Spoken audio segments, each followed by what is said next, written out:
اگر لوگ آپ سے دوری اختیار کر رہے ہیں تو انہیں کرنے دیجیے۔ آپ کی قسمت، وقت اور زندگی کی ڈور کسی کے چھوڑ جانے کی محتاج نہیں ہے۔ جتنا زیادہ سوچو گے اتنی زیادہ اذیت میں رہو گے۔ یا تو اپنے آپ کو مضبوط کر لو یا مصروف کر لو۔ اچھا انسان مطلبی نہیں ہوتا، بس دور ہو جاتا ہے ان لوگوں سے جنہیں اس کی قدر نہیں ہوتی۔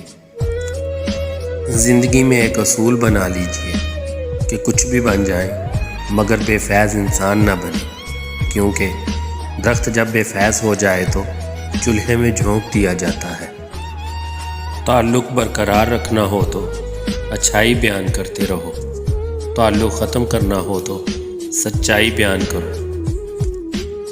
کوئی بھی شخص الفاظ کا چناؤ اپنے ظرف کے مطابق کرتا ہے۔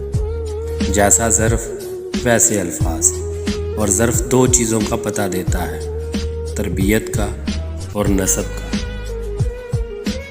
چھوٹے ظرف کے آدمی کو بڑا منصب مل جائے تو آدمی بڑا نہیں ہو جاتا، منصب کی مٹی پلید ہو جاتی ہے۔ کچرے میں پھینکی گئی روٹیاں یہی بیان کرتی ہیں کہ انسان پیٹ بھرتے ہی اپنی اوقات اور اپنے رب کو بھول جاتا ہے۔ خوش نصیب وہ ہے جو اپنے نصیب پر خوش ہے۔ رشتہ وہی کامیاب رہتا ہے جو دل سے جڑا ہو، ضرورت سے نہیں۔